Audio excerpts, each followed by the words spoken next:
รีวิวไก่สวีเดนให้เบิ่ง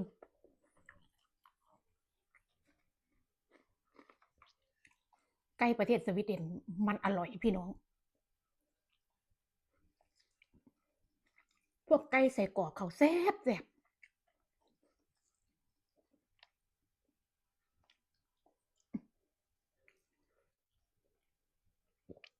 บ่รู้ว่าเขาเฮ็ดจังไดมันก็แซ่บแซ่บ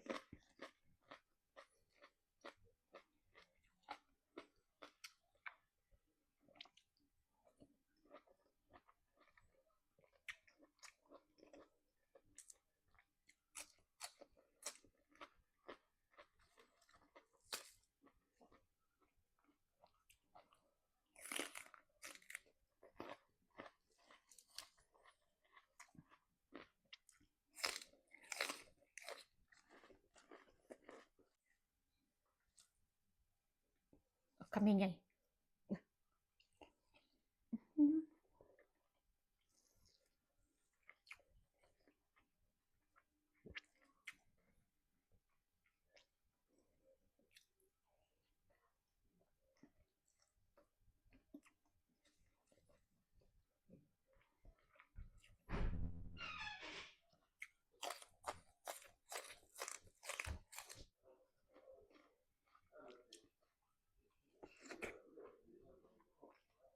นี่2 เม็ดเด้อพี่น้อง